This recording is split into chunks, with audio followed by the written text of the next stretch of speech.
Hello friends, welcome to SK digital சேவை. இந்த வீடியோவில் நம்ம என்ன ஒரு இன்ஃபர்மேஷன் பார்க்க போகிறோம்னு பார்த்தீங்கன்னா, ஓட்டர் ஐடி அப்ளை பண்ணும்போது நம்மளுக்கு என்னென்ன டாக்குமெண்ட்ஸ்லாம் தேவைப்படும், இந்த ஒரு இன்ஃபர்மேஷனை வீடியோவில் பார்க்க போகிறோம். ஃபர்ஸ்ட்டு நீங்கள் ஓட்டர் ஐடி அப்ளை பண்ண போகிறீங்கன்னா உங்களுக்கு ஒரு பாஸ்போர்ட் சைஸ் ஃபோட்டோ வந்து கண்டிப்பாக நீங்கள் அப்லோட் பண்ணுற மாதிரி இருக்கும். அந்த ஃபோட்டோ பார்த்தீங்கன்னா பேக்ரவுண்ட் வந்து ஒயிட் கலர் இல்லைன்னா ஸ்கை ப்ளூ கலர் இருக்கிற மாதிரி பேக்ரவுண்ட் பார்த்துக்கோங்க. அந்த டாக்குமெண்டோட சைஸ் பார்த்தீங்கன்னா 4.5 சென்டிமீட்டர் இன்ட்டு 3 சென்டிமீட்டர் சைஸில் இருக்கணும்னு சொல்லியிருக்காங்க. அந்த டாக்குமெண்ட்டோட மேக்ஸிமம் சைஸ் பார்த்தீங்கன்னா 2 எம்பிக்குள்ளே இருக்கணும்னு சொல்லியிருக்காங்க. நீங்கள் அப்லோட் பண்ணுற ஃபோட்டோ வந்து ஜேபிஜி இல்லைன்னா ஜேபிஇஜி இந்த ஃபைல் ஃபார்மேட்டில் இருக்கணும்னு சொல்லியிருக்காங்க.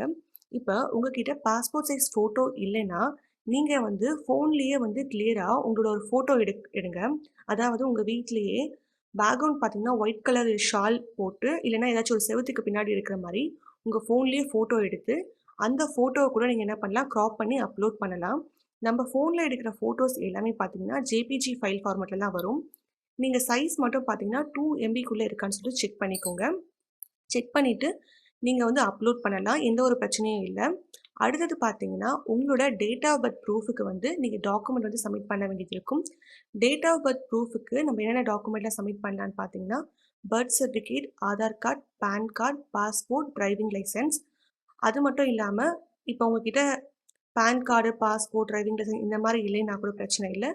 உங்களோட 10th 12th இல்லைன்னா காலேஜ் மார்க் ஷீட்டு இந்த மாதிரி ஏதாச்சும் ஒரு ஒரிஜினல்ஸ் வந்து நீங்கள் சப்மிட் பண்ணுற மாதிரி இருக்கும். ஒருவேளை உங்ககிட்ட மார்க் ஷீட்ஸ் இல்லைன்னா உங்களோட டிசி இருக்கும்ல, 10th 12th DC, college DC இருக்கும்ல, அந்த டிசியை கூட பார்த்தீங்கன்னா நீங்கள் சப்மிட் பண்ணலாம். அந்த மார்க் ஷீட்ஸில் இல்லை டிசியில் வந்து உங்களோட டேட் ஆஃப் பர்த் வந்து கிளியராக வந்து மென்ஷன் ஆகிருக்கணும். அந்த மாதிரி இருக்கக்கூடிய டாக்குமெண்ட்டை சப்மிட் பண்ணுங்கள். இந்த ஃபைலோட ஃபார்மேட் சைஸ் பார்த்தீங்கன்னா ஜேபிஜி, பிஎன்ஜி, பிடிஎஃப் ஃபைல் ஃபார்மேட்டில் இருக்கணும்னு சொல்லியிருக்காங்க. சைஸ் வந்து 2 எம்பி ஃபைல் சைஸ்க்குள்ளே இருக்கணும்னு சொல்லியிருக்காங்க. டாக்குமெண்ட்ஸ் வந்து கட்டாயம் ஒரிஜினல் தான் நீங்கள் வந்து என்னென்னா ஸ்கேன் பண்ணி அப்லோட் பண்ணணும். ஒருவேளை உங்ககிட்ட ஒரிஜினல் இல்லைன்னா நீங்கள் வந்து ஜெராக்ஸ் காப்பி கூட அப்லோட் பண்ணலாம், எந்த பிரச்சனையும் இல்லை. ஆனால் ஒரிஜினல் தான் கண்டிப்பாக கேட்பாங்க. அடுத்தது உங்களோட அட்ரஸ் ப்ரூஃப்க்கு பார்த்தீங்கன்னா நீங்கள் வந்து ப்ரூஃப் வந்து சப்மிட் பண்ணுற வேண்டியது இருக்கும்.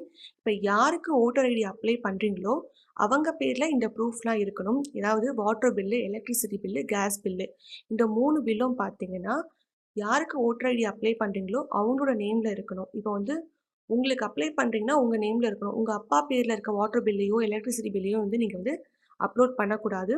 அந்த electricity bill, water bill, gas bill வந்து உங்களோட நேமில் இருக்கதா சப்மிட் பண்ணுங்கள். லாஸ்ட்டு 1 இயரில் வாங்கின எந்த ஒரு பில்லை வேணால் நீங்கள் வந்து அப்லோட் பண்ணலாம். அடுத்தது ஆதார் கார்டு இருந்தால் ஆதார் கார்டை வந்து நீங்கள் டேட் ஆஃப் பர்த் ப்ரூஃப்க்கும் அப்லோட் பண்ணிக்கலாம், அட்ரஸ் ப்ரூஃப்க்கும் அப்லோட் பண்ணிக்கலாம். சொந்த வீடாக இருந்துச்சுன்னா அந்த வீடு உங்கள் பேரில் இருந்துச்சுன்னா சேல் டீட் வந்து அப்லோட் பண்ணலாம். அதே மாதிரி பாஸ்போர்ட் காப்பி இருந்துச்சுன்னா பாஸ்போர்ட்டும் நீங்கள் வந்து அப்லோட் பண்ணிக்கலாம். இல்லை வாடகை வீட்டில் இருக்கீங்கன்னா ரெண்டல் அக்ரிமெண்ட் உங்கள் பேரில் போட்டுட்டு அந்த ரெண்டல் அக்ரிமெண்ட்டை வந்து அட்ரஸ் ப்ரூஃபாக நீங்கள் வந்து அப்லோட் பண்ண முடியும். இல்லைன்னா பேங்க் பாஸ்புக்கில் வந்து நீங்கள் சேஞ்ச் பண்ணிவிட்டு அப்லோட் பண்ணிக்க முடியும்.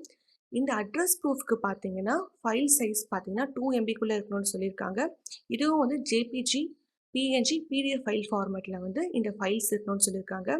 இப்போ நீங்கள் ரெண்டல் அக்ரிமெண்ட் வச்சுட்டு பேங்க் பாஸ்புக்கில் கூட உங்களோட அட்ரஸ் சேஞ்ச் பண்ணிவிட்டு பேங்க் பாஸ்புக் அப்லோட் பண்ணலாம்.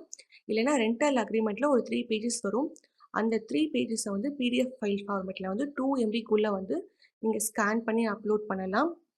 இப்போ அட்ரஸ் ப்ரூஃப்க்கு வந்து நீங்கள் வந்து ரெண்டல் அக்ரிமெண்ட் கொடுத்துட்டு கூட டேட் ஆஃப் பர்த் ப்ரூஃப்க்கு ஆதார் கார்டு கொடுக்கலாம். இந்த மாதிரி மாற்றி மாற்றி என்ன டாக்குமெண்ட் வேணால் நீங்கள் கொடுக்கலாம், எந்த ஒரு பிரச்சனையும் இல்லை. இந்த டாக்குமெண்ட் மட்டும் தான் பார்த்தீங்கன்னா வெப்சைட்டில் வந்து டேட் ஆஃப் பர்த்துக்கும் அட்ரஸ்க்கும் கேட்குற ப்ரூஃபு. அதனால் இதில் இருக்கக்கூடிய ப்ரூஃபை வந்து நீங்கள் ரெடி பண்ணிவிட்டு ஓட்டர் ஐடி அப்ளை பண்ணிங்கன்னா கண்டிப்பாக உங்களுக்கு ஒரு 1 மந்தில் உங்களுக்கு ஓட்டர் ஐடி கார்டு கிடச்சிடும். இந்த இன்ஃபர்மேஷனை வந்து யாராச்சும் உங்கள் ஃப்ரெண்ட்ஸு, ஃபேமிலியில் இல்லை நீங்களே ஓட்டர் ஐடி அப்ளை பண்ண போகிறீங்கன்னா டாக்குமெண்ட்டை கிளியராக வந்து ரெடி பண்ணிவிட்டு அப்ளை பண்ணுங்கள். ஈஸியாக உங்களுக்கு 1 மந்தில் கிடச்சிடும். இந்த சேனலில் சொல்லக்கூடிய இன்ஃபர்மேஷன்லாம் உங்களுக்கு பிடிச்சிருந்துச்சுன்னா நம்ம சேனலை லைக் பண்ணுங்கள், ஷேர் பண்ணுங்கள், மறக்காமல் சப்ஸ்கிரைப் பண்ணி வச்சுக்கோங்க. தேங்க்யூ.